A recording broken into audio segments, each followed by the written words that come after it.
Parlons à présent des pratiques de certains médias sénégalais qui n'hésitent pas à publier des photos choquantes pour le jeune public et qui violent l'intimité des personnes, de leur famille. Récemment, des images de dépouilles mortelles ont été postées sur les sites internet. Indécence, manque d'éthique et de déontologie. Aïssatou Paye et Mohamed Dien pour le reportage.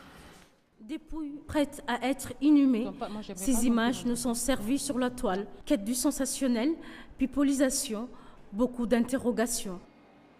Souvent, dans les pays développés, on vous dit l'inhumation aura lieu dans la stricte intimité.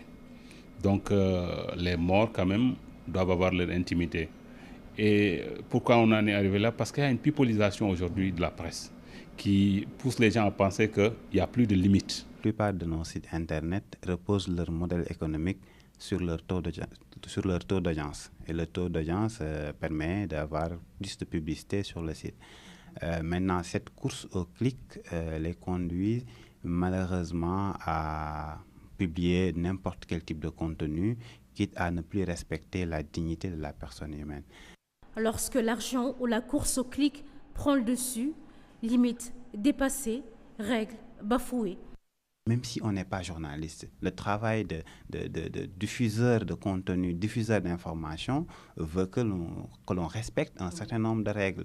L'éthique et la déontologie sont des choses qu'il faut absolument respecter. On ne cesse de les interpeller, ces sites internet-là qui font ces dégâts, il faut le dire comme ça. Et malheureusement, ils n'acceptent pas d'avoir commis ces erreurs. Le CORED interpellé sur l'existence de sanctions prévues. Malheureusement, on revient à l'épineux problème du projet de code de la presse qui n'est pas encore voté.